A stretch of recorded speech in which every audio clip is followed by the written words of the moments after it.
Tonight is not one of these messages that I love to preach, and it's one of those that I think in a lot of ways that, at least my view or looking back, that we've got, in the past, the preachers that were known for preaching that hellfire and brimstone, and there's still some around, I guess, but, in that there were some people that just really loved the fact that their preacher would get up there and tell people they're going to hell unless they have Jesus.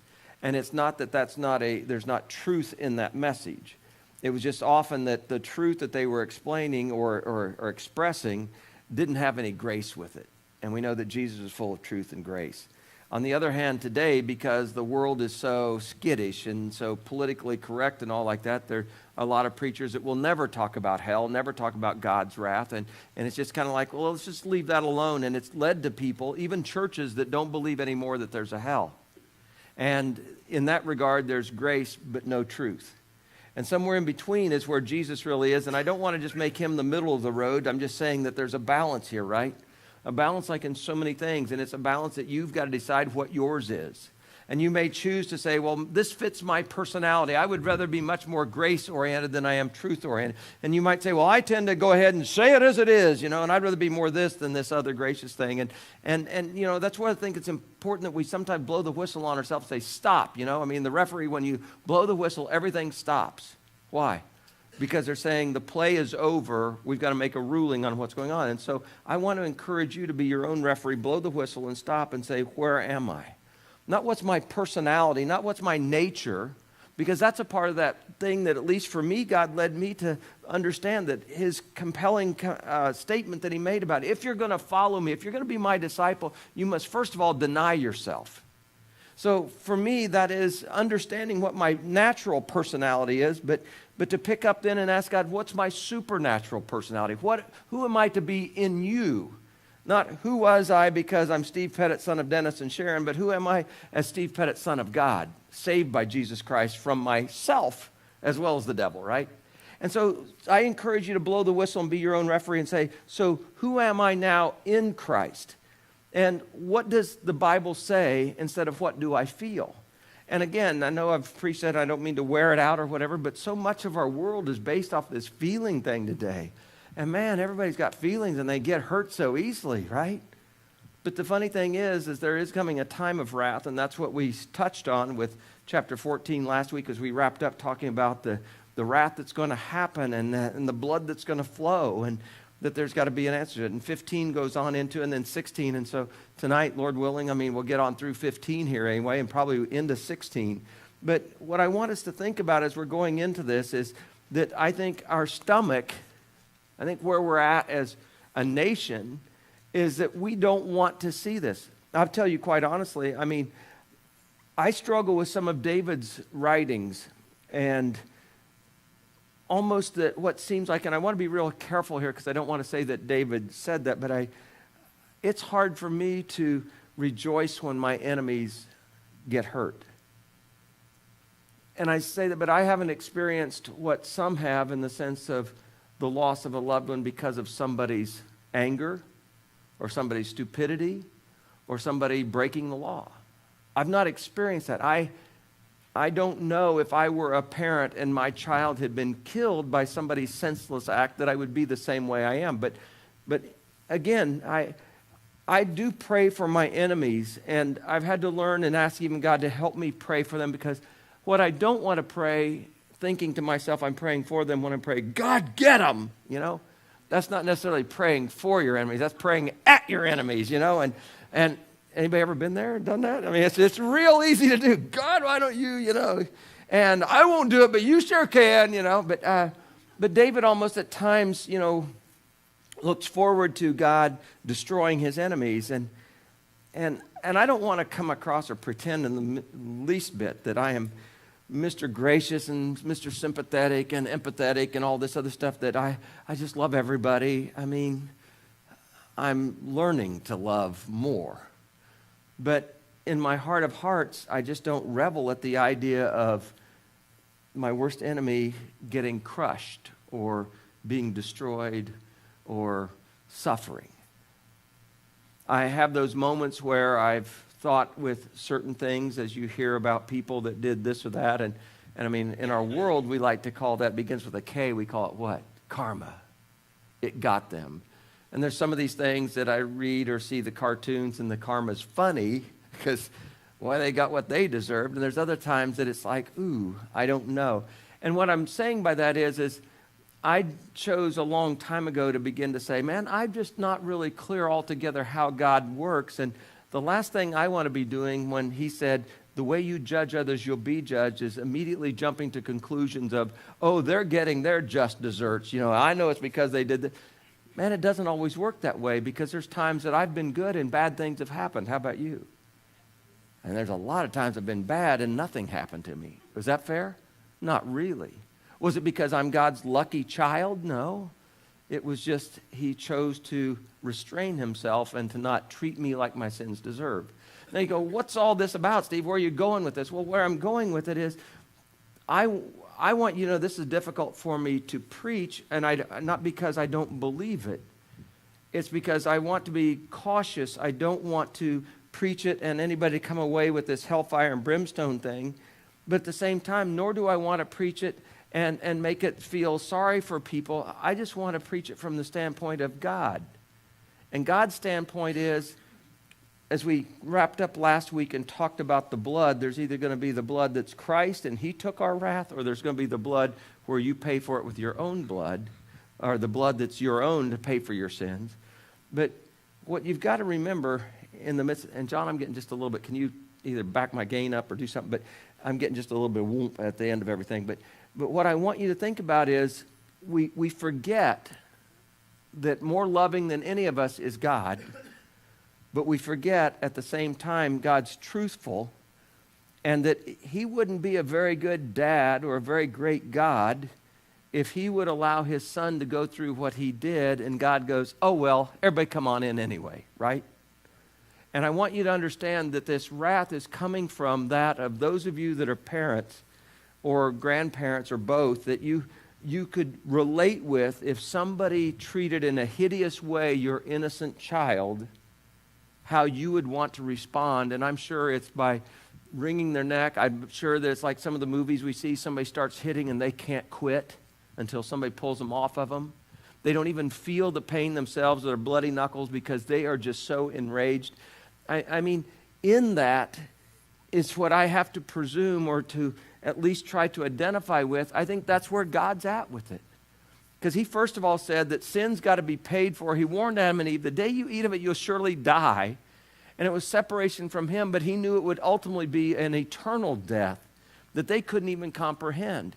We struggle, I think, to comprehend it. But what this passage deals with is that eternal death. It deals with his wrath. It deals with the question I remember in eschatology class, and talking about, is everlasting really everlasting? Or is it just for a period of time? And the professor we had was somewhat witty and hard to understand when you're 18, 19 years old. And Russell Boatman, I remember, would go, is everlasting really everlasting? Like an evergreen, is it forever green? Because he said, when I cut down that evergreen and put it in a tree stand, by the end of it, it's pretty volatile to fire. And he said, it won't stay green forever if you cut it off, And all these things, and there are people that I know of that want to say, well, hell's not really going to be hell. And all I'm saying is, I really believe that God so appreciated what Jesus did that what it all comes down to is he's saying, look, man, you're going to pay for your sins one way or the other. Either you pay for them yourself or you let my son pay for them. But if you don't take what he offered you, if you do, I'll treat you as if you never sinned yourself. But if you don't do that, it's on you, and I'm going to show you how hideous sin really is. So as we go into this, I want you to know it's not with my desire to watch people fry in hell, and it's not my desire to send anybody. Instead, this is what compels me to never back off from talking about Jesus. This is what compels me to speak the truth in love, and that just being nice to people isn't the same as being a Christian. And by that, what I'm saying is if they don't have any idea where our niceness is coming or where our salvation comes from, we're just going to let them go on with their life, and we don't even care enough to throw them a life preserver or anything else, and they're drowning in their own sin. So as we read this, it's edgy. I'll say that for it, okay? So John writes, the next thing that he sees, and remember, it's just this revelation, one revelation, but it comes in a flurry of various pictures. And so he said, I saw in heaven then another great and marvelous sign. So how many has he got? I don't know. I didn't go back and add them up, but it's a great and it's a marvelous sign. Great in the sense of grandeur, marvelous in the sense of hard to really even explain. He said, 7 angels with the 7 last plagues. Now, suddenly that makes me immediately go into what's great and marvelous about that. But you see, John is for a moment taken out of this life and where time exists and into a timeless existence. He's suddenly taken from this earth and our perspectives and given a glimpse of the heavenly understanding. And with it, he sees it as great and marvelous. But what's great and marvelous is God is going to bring an end to it, is what John's actually saying. There will be an end to all this chaos. And I don't know where you're at with our world scene right now. But I talk to more and more people all along saying, I hope Jesus comes back quickly, because I'm afraid, not that it's going to get worse, it will get worse. I'm afraid I don't want to see it get any worse than it is. I mean, injustice is beginning to reign far more than justice, isn't it? I mean, to where we're backing up from laws, and then there's a certain group of people that they get overlooked and ignored that's okay for them to do, and we get that feeling that if you've got enough money, you can buy off. If you've got enough political status, you can buy off, and all this, and it gets people gnawing at each other, which it shouldn't do. But man, somewhere along the line, don't you want fairness? As I sat in court last week, unfortunately not for myself, but listening to these things, and it's like, man, what a mess. I would hate to be a judge today. You don't know when somebody's telling you the truth or when they're feigning some sort of a sincerity, do you? I mean, the parole officers, I mean, I get so frustrated at them and how much and it's not them, that others charge to go, and I feel for these people that are out of prison that really are trying to do their best that they can, and man, now you got to pay this payment. It's like, I don't even have a job that'll pay for my bills, let alone on top of that to have to pay for my parole officer, you know? So there's all kinds of things that seem to be out of balance. And then we've got people out there telling, well, we'll just give everybody a free education. We'll give everybody free health care. We'll give everybody a free ride, you know? And it's like, on what? The back of somebody, right? Because the last I know, man, it still isn't growing out there on trees. So, you know, this world that we've got is just becoming, in my opinion, chaotic. And what we've got is still good, and it's the best in the world, but it's chaotic.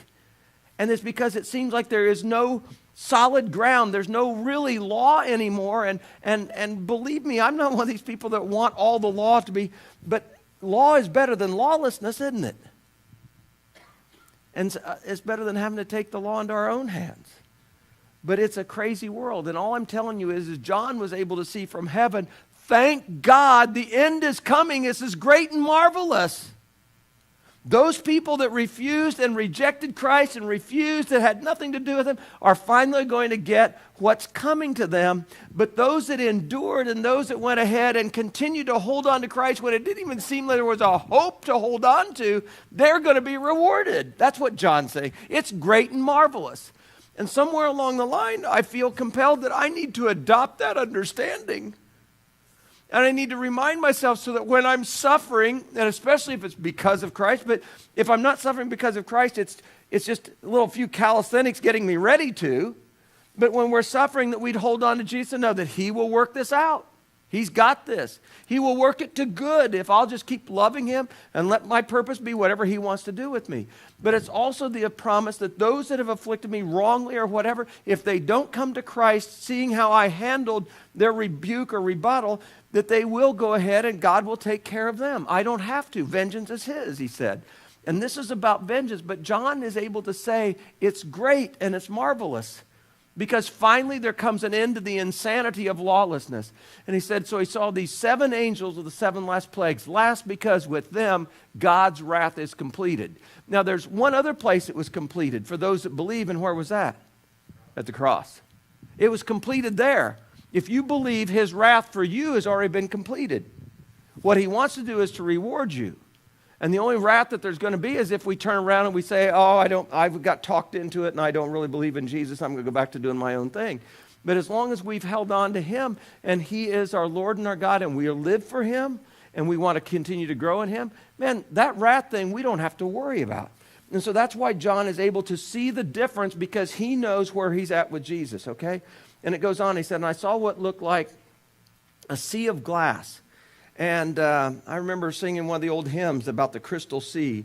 But I saw what looked like a sea of glass. And man, I know anytime I've been on jet skis, that's when it's the most fun. There's no waves, no ripples, no choppiness, man. When that lake is just, and we think about that at night after the winds die down and there's not that much activity on there. We think about first thing in the morning, and that's just with the lake. But the sea can even be that way. No storms, no nothing. There seemed like a sea of glass. But then John sees this weird thing, and it's mixed with fire. Those two things kind of don't go together, do they? Fire and water, it doesn't mix.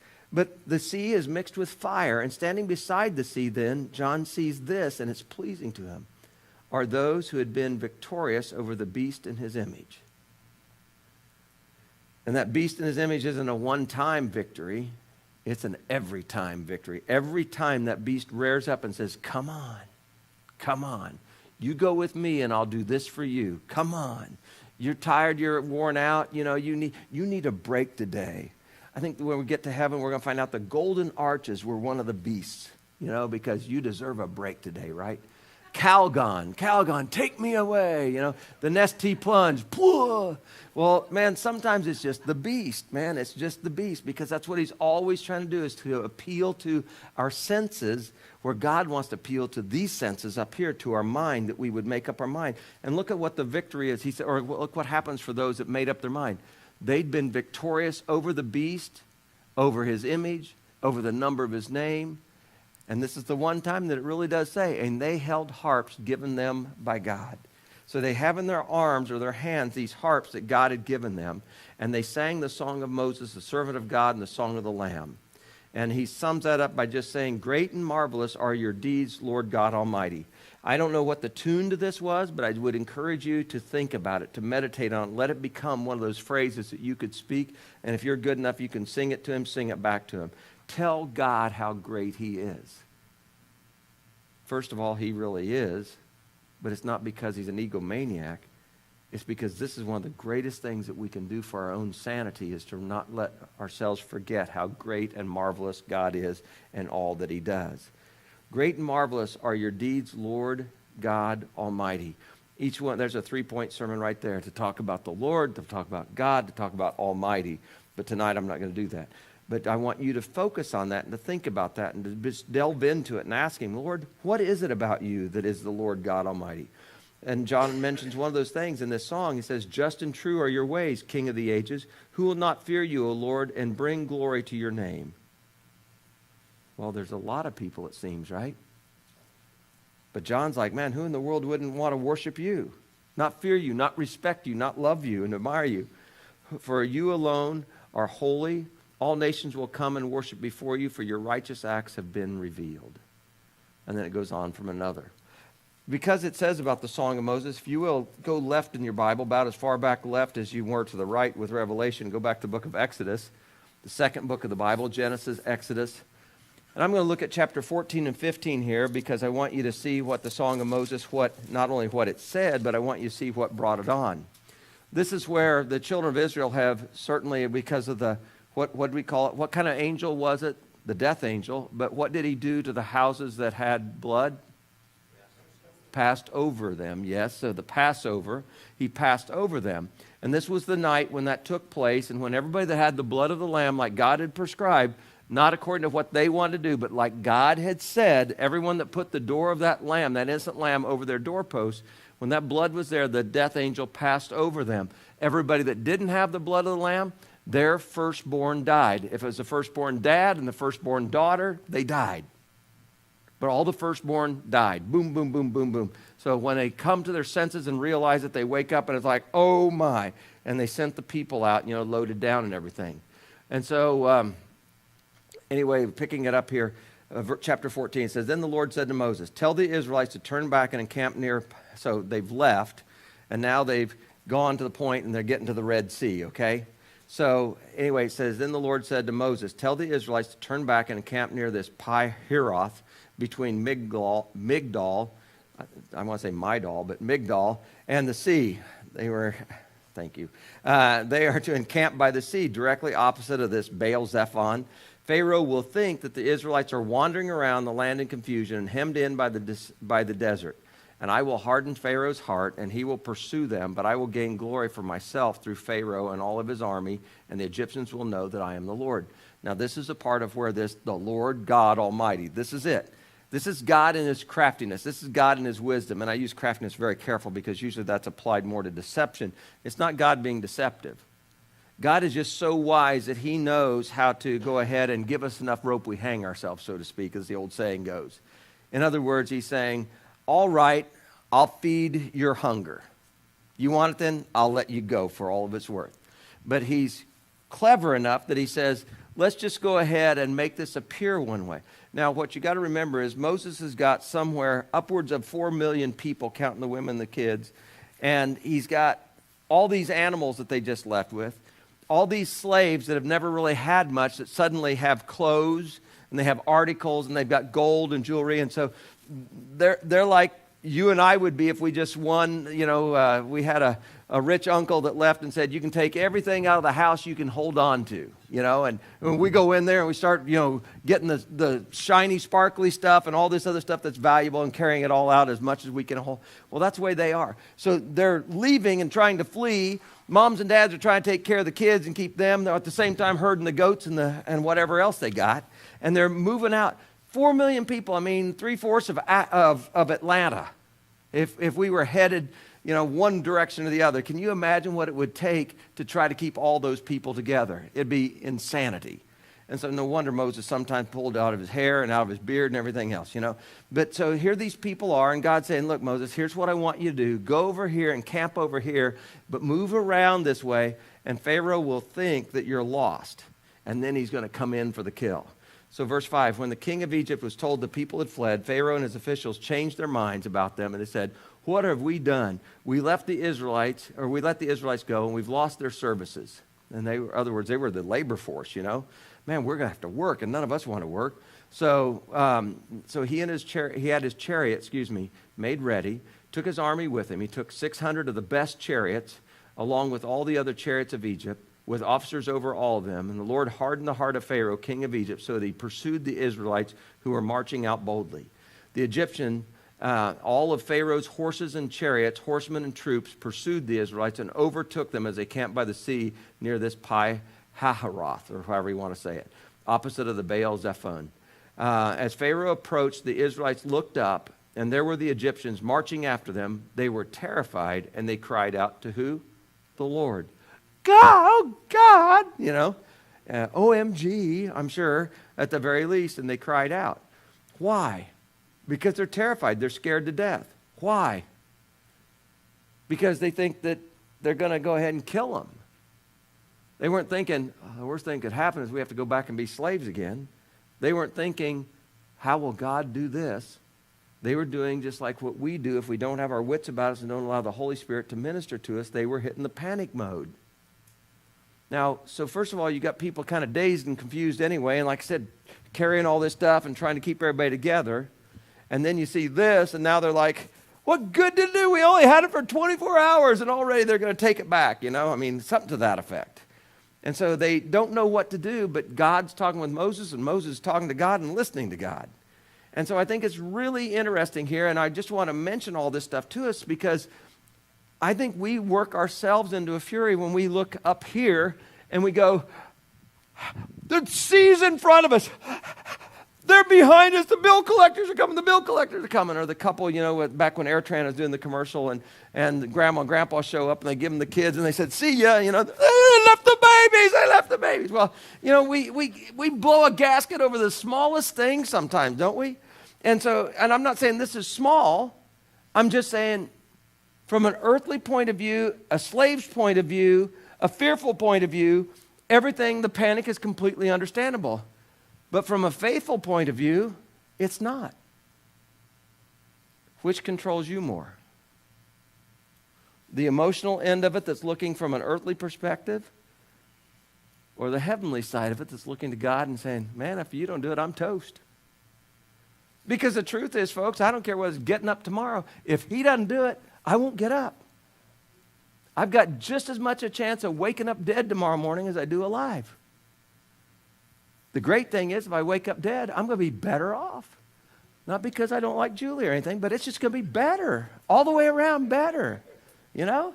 And if it's time, it's time. I don't want to be here 2 minutes past that expiration date. I want to go when he's ready for me. How about you? But yet we live like, oh, I can't die, but I'm going to die if this happens. And I mean, it's just the craziest thing in the world. And the devil's sitting there stirring the pot. And so seeing all this taking place, I want you to put yourself in it and again, blow the own whistle and make a judgment. Do I hit the panic button way too often? Do I hit the sad button way too often? Do I hear the feel sorry for me violin way too often? Or do I have faith often? So, God's got a plan. He let Moses in on it.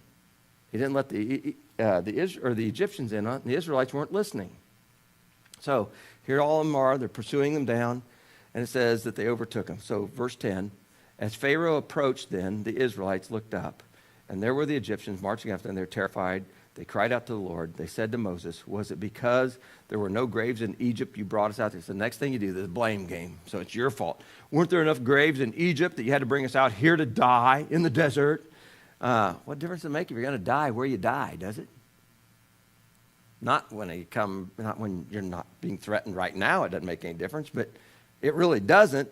But they start blaming him. What have you done to bring us, or do us by bringing us out to Egypt, or out of Egypt?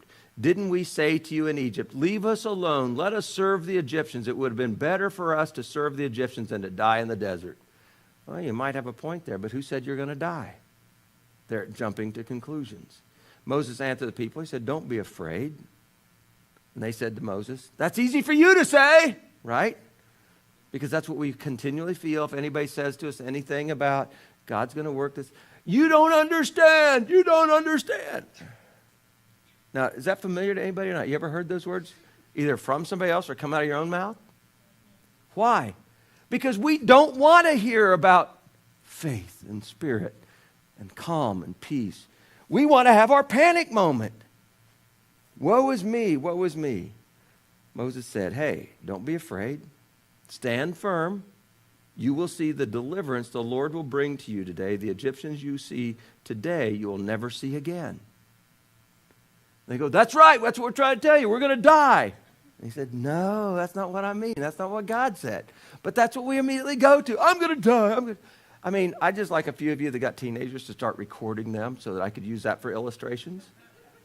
You know, the event, what's going on and what they have to say, what you're trying to tell them, and they're going to die.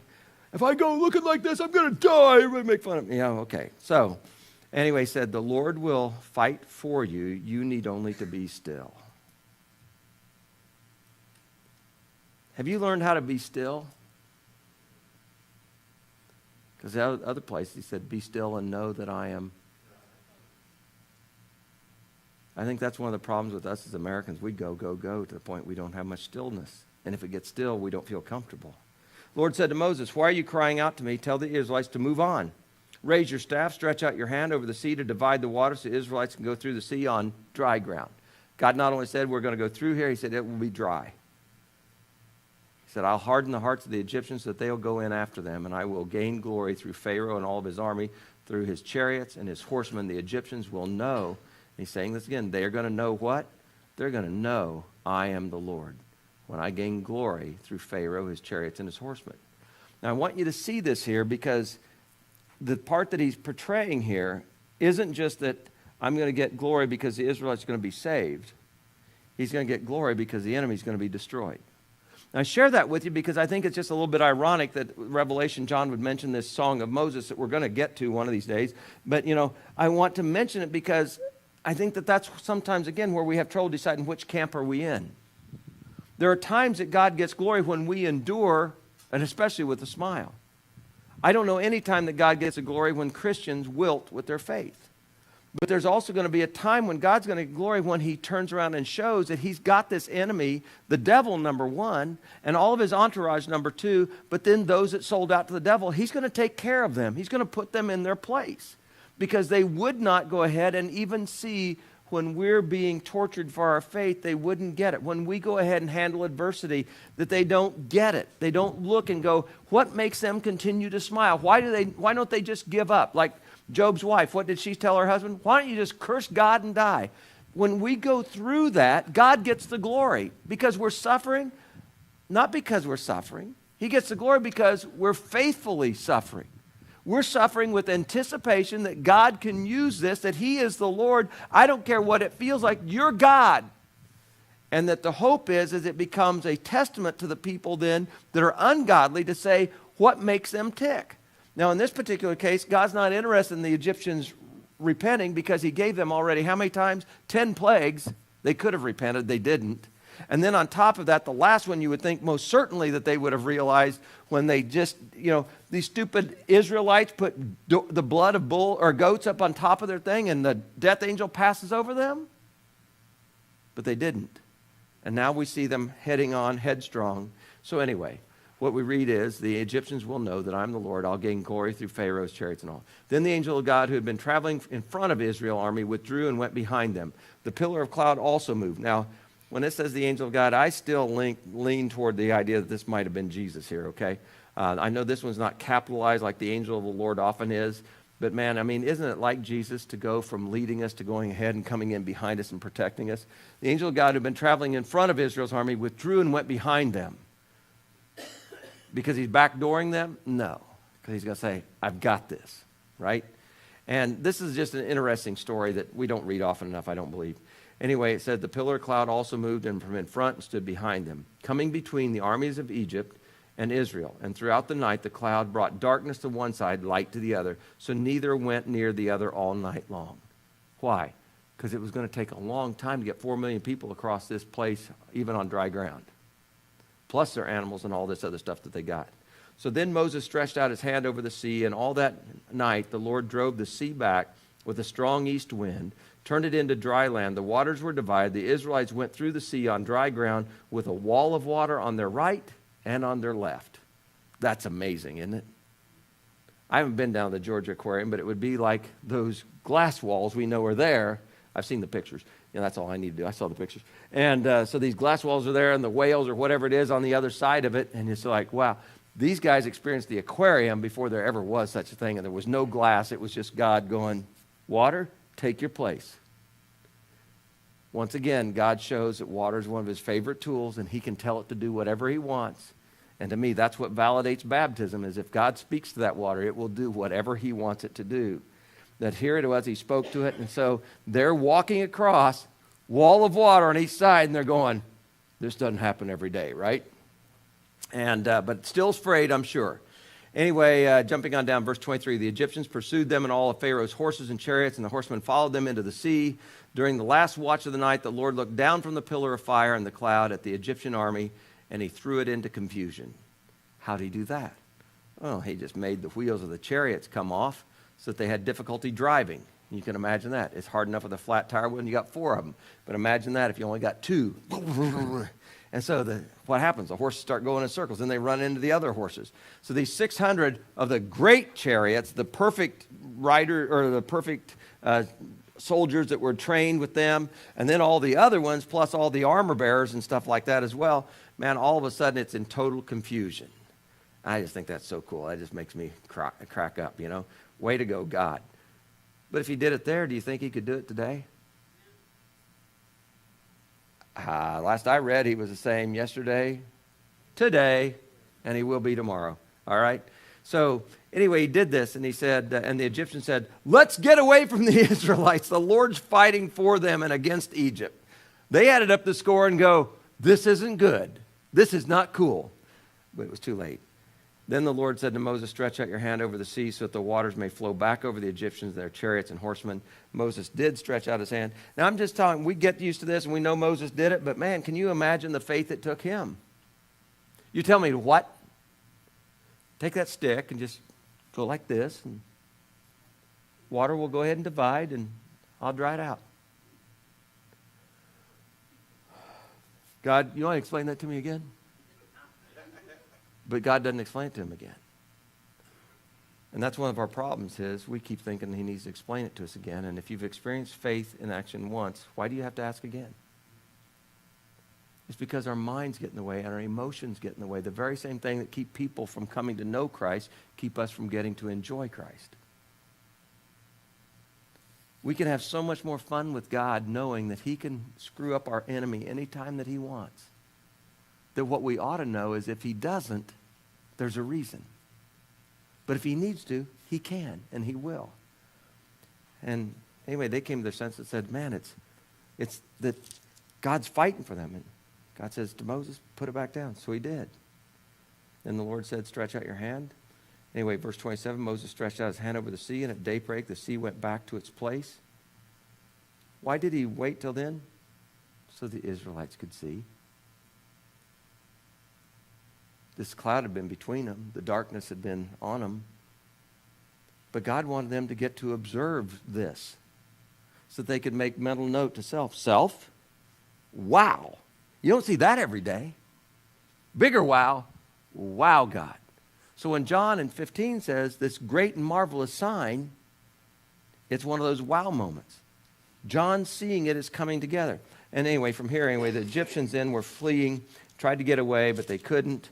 And the Lord swept them into the sea. The water flowed back and overpowered the chariot and the horsemen. The entire army of Pharaoh that followed the Israelites into the sea, not one of them survived. But the Israelites, just in case you missed it, went through the sea on dry ground with a wall of water on their right and on their left. And I want to add in there, just like God said, and that day the Lord saved Israel from the hands of the Egyptians, and Israel saw the Egyptians living dead on the shore. Yep, it says it. He saw the Egyptians. No, it says lying dead on the shore. I'm sorry. I had an underline there, so I didn't see the end of the Y. He saw the Egyptians lying dead then on the shore. Now, I want to say one more thing. Peter later, talks about clear back in Genesis chapter 6, and some of you have heard me mention this because it's just one of those mind-boggling things to me, where he talks about Noah and the ark, and he said 8 people in all were saved. Do you remember what they were saved by? The water. Everything in me says, ark. No, it was the water. Why? Well, they were saved. Yeah, they didn't get destroyed because they faithfully did what God said, and he provided this ark. But the ark didn't save them. What saved them was the water that washed the evil away. Same thing here. What saved them? The water. Because why? It destroyed the evil, those that were coming after them. And I just share that with you because, again, I think sometimes water has been watered down way too much. And instead of us embracing it and seeing and believing that God can do anything with it, just like when he turned the wine into what? Or the water into what? Wine. Got ahead of myself. That in the same way he does that. Why don't we believe God can do a lot of things? When I take my shower in the morning, I cannot help but thank God for this water. And it's not even miraculous from the standpoint of all those things, but it's miraculous compared to 90% of the world. Miraculous. Running water, clean. I can open my eyes, and the chlorine may make it sting, but I can open my eyes in it. I don't have to worry about getting diseases from it. I can shampoo, I can do whatever. It washes the dirt away and the soap away. Man, I think showers are a great thing. I don't understand you that want to sit in your water. I'd rather stand in mine and let it go on by, There's nothing that I want to cook in. But anyway, I just want you to see this, that God saved them. How? He closed the water back in on top of them, and now they're not only free, they're saved. And when the Israelites saw the great power of the Lord displayed against the Egyptians, the people feared the Lord and put their trust in him and Moses and his servant. And what you need to put on the end of that is what? For a while. How many of you, that's what you have to put at the end of every one of the statements? That you believe in God, you saw the hand of God, you love God for a while. Why isn't it for the rest of our life? Because we forget. And we let our emotions and this beast that wants to go ahead and make God look bad, and the beast wants to be so inviting, he makes us look good. Now let's read this song of Moses and Miriam. You're going to be bored of this unless you're really into music, and I don't have any tune. I'm not going to try to sing it, so that's a good thing tonight. But it said, then Moses said to the Israelites, and he sang this song to the Lord. And my presumption is this just came to him because he already believed. He remembered the bush that was on fire wouldn't burn up, and God talking to him out of it. He went down. He remembered every time that God told him to do something, and the plagues and everything else. God did what he said. He knows now, he's beginning to fathom this idea that I can do whatever God wants because God can do whatever he wants to do. And if he tells me, I just need to be obedient and then stand back and watch to see how he brings it out. So Moses burst forth in song, and it's not to make this great movie, it's not a musical or anything. He just burst forth in song. He said, I will sing to the Lord, for he is highly highly exalted. Nobody gets up any higher than God. The horse and its rider, he is hurled into the sea. The Lord is my strength. He's my song. And he makes it personal. He said, and he has become my salvation. He is my God, and I will praise him. My Father's God, and I will exalt him. The Lord is a warrior. The Lord is his name. The Lord meaning what? Completely sovereign and all-contained, able to do anything. Pharaoh's chariots and his army, he is hurled into the sea. The best of Pharaoh's officers are drowned in the Red Sea. The deep waters have covered them. They sank to the depths like a stone. Your right hand, O Lord, was majestic in power. Your right hand, O Lord, shattered the enemy. In the greatness of your majesty, sorry, my tears are in my eyes. In the greatness of your majesty, you threw down those who oppose you. You unleashed your burning anger. It consumed them like stubble. By the blast of your nostrils, the water piled up. The surging water stood firm like a wall. The deep waters congealed in the heart of the sea. The enemy boasted, I'll pursue, I will overtake, I will divide, I will gorge myself on them. I'll draw my sword, and my hand will destroy them. But you, Lord, blew with your breath, and the sea covered them. They sank like lead into the mighty waters. Who among our gods is like you, O Lord? Who is like you, majestic in holiness, awesome in glory, working wonders? You stretched out your right hand, and the earth swallowed them. In your unfailing love, you will lead. What kind of love? Unfailing. The people you have redeemed. In your strength, you will what? Guide them to your holy dwelling.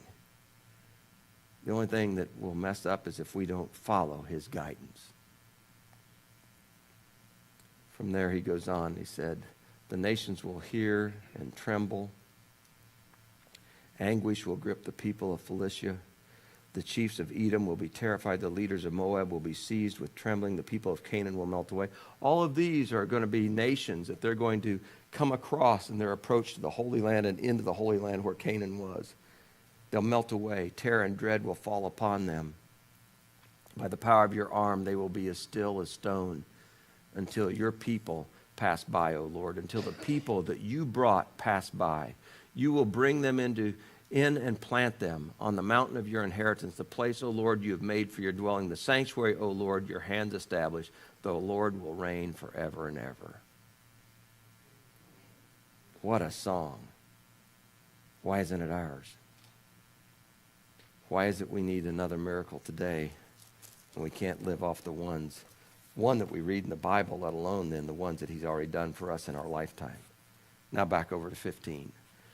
So as he sees these 7 angels, and as he sees these people by the fiery glass sea, and he sees then these people are standing there holding harps, and they overcame. They didn't give in to the beast or his image. They sang, great and marvelous are your deeds, Lord God Almighty. Just and true are your ways, King of ages. Who will not fear you, O Lord, and bring glory to your name? For you alone are holy, and all nations will come and worship before you, for your righteous acts have been revealed. After this I looked, and in heaven the temple, that is the tabernacle of the testimony being God's promise. The testimony was opened. Out of the temple came the 7 angels with the 7 plagues. They were dressed in clean, shining linen, wore golden sashes around their chests. So they've got the white on, but they're not going to do deeds that typical people wearing white would want to do. The one of the 4 living creatures gave to the 7 angels in 7 golden bowls. So this one of the 4 living creatures grabbed these bowls and gave each one of them this golden bowl. And said they were filled with the wrath of God. But it's the God who lives forever and ever. The God who opened up and said, I'll take you. You can come dwell with me. I'll give you life everlasting so that you can be with me and like me in that regard. And the temple was filled with smoke from the glory of God and from his power, and no one could enter the temple until the 7 plagues of the 7 angels were completed. Well, I told you we'd get to 15, but I'm not going to get into 16. You see, that's what I love about the book of Revelation. It makes the most sense when you know the rest of the Bible. It's designed that way because God is the same yesterday, today, and forever. It's designed in a way that we that read the book, as even our reading today, those of you that are doing that study of what on earth am I here for, but as we read the book, it's words that we can live by, we can count on, we can let them be warmth and bread to our soul, but we can also let them be an assuredness that we can stand firmly even when there's nothing to stand on because we're standing on the Word of God. That's what the old song was about, standing on the promises. It was not just the idea of, promises like people make to us. No, these are the promises of God. This is the testimony that He gave. And so what I want us to grasp tonight is that, yes, we can flee this wrath. And man, if you aren't sure, I would get sure, darn sure, because you don't want to see the wrath of God opened up on you. And in that then, not out of just that kind of fear, but rather instead more out of, why in the world would you save me, God? Why in the world would you spare me from that? That's what I deserve. I put the nails in Christ's head. I gouged that crown of thorns into His head. I punched Him in the face. God, why would you treat me like I'd never sinned? It's because He's crazy about us. He just loves us. Not because we're worth loving, but He's the one that makes us worthwhile. He gives us value because of His love. And yet we can't appreciate that love because we want to tell God, well, what have you done for me lately? What in the world is wrong with us, folks? And yet this life is just like a breath. We're like the wild flower that's here today and gone tomorrow. But somehow or another we think we know enough to tell God how He ought to do it. But do you understand the accuser of the brethren doesn't just accuse Christians? The reason he wants us to start accusing each other is because ultimately he wants to accuse God. And the whole thing is he's based off of lies because God doesn't have any accusations we can throw against Him. The only one we can say is, God, how come you haven't treated me like my sins deserve? How come I'm not in that Red Sea overwhelmed by the water? Why did you save me? And that's why then with communion we're reminded of His death that paid for our sins. It may be free, but it's not cheap. And the sad thing is, there's so much we can embrace within that if He would do that, why don't we believe that He cares meticulously about every day of our life? And if He knows when even a sparrow falls out of the nest and dies, or the cat eats him after he falls, Jesus told us that and said, don't you think He cares about you? And that's the saddest thing of all, is that we don't even believe He does. Because we listen to this beast, and we listen to the image of the beast, and we think about the desires we have that we're giving up because, I got to be a Christian, I got to be good, I don't want to go to hell. And it's like, man, instead we ought to be going, how in the world can I ever live a spiritual life when I've been so unholy? And there's only one answer again, it's Jesus. So Father and God, tonight we give You thanks that Jesus would, even while He was here,